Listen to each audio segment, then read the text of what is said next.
Hi everyone, we're in a Citroen Berlingo. We're going to be taking out the stereo and we're going to be taking out a couple of other bits to get to the bulbs that provide the backlight for this panel, because that panel is not lit up in the night. I've already done part of the job. With this one, the cup holder, you can put something, any pry tool, pry it from there and from the top. Locks are as you can see them, so you just have to pry them. It's not hard to get it out. Once it's out, we've got the space, we can put a hand there. This, again, you just pry it from the sides. On the model without this aux piece, it's just a slot in piece of plastic which is easier to get out. On this one, you just pry it on the sides. After you've pried it out, pull it out. Obviously there's going to be that clipped in, so be careful, don't rip the cables. This is how they are laid out in there, and we can disconnect those. I think I'm going to leave them in place.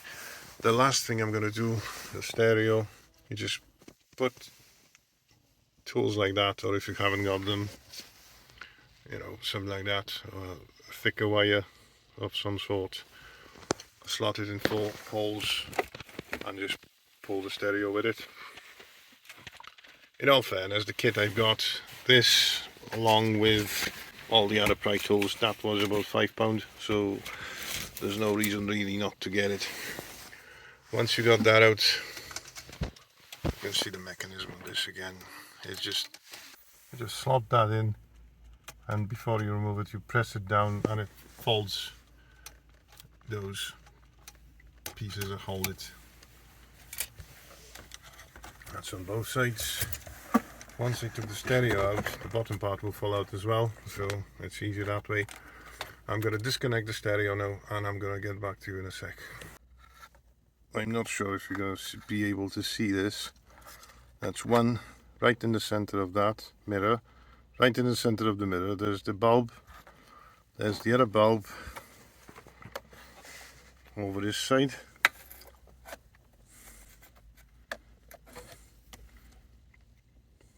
There's one there in the center, one this side.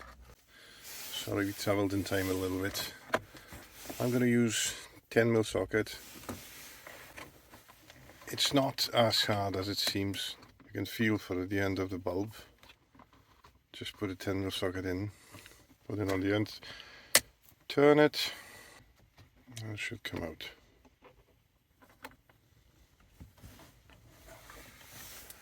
There we go, that's one of them. It's a coupler's bulb in a holder, that's all it is. Right, we're going to do the other one. I'm going to take the other one as well. There's going to be people who's going to say, oh, I've done it, I've removed everything off it and it was easier that way. It could be. But to be honest, it's quick enough as it is. It's not too hard to do, really. As long as you know where to look for them and you feel them. Put the socket on the end and that's it. Twist it, pull it out. Then we're going to replace the bulbs. Right, let me finish that. I'll swap hands and I'll take the other one out and I'll get back to you. Bit of advice, if you do the right hand side one,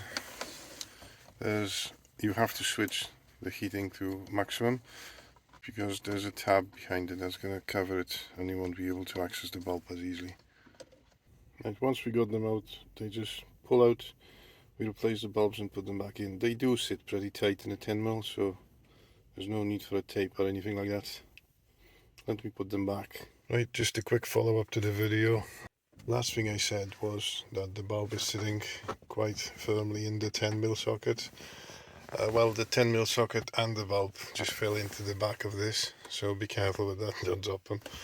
I'm going to get a different bulb, but for the time being, see, obviously right hand side is backlit, the other side isn't, because the bulb for that is somewhere inside that, so be careful, don't do the same as I did. That will complete the job. You just put everything back together and that will be it. If you haven't subscribed yet, please do so, and I'll see you on the next one.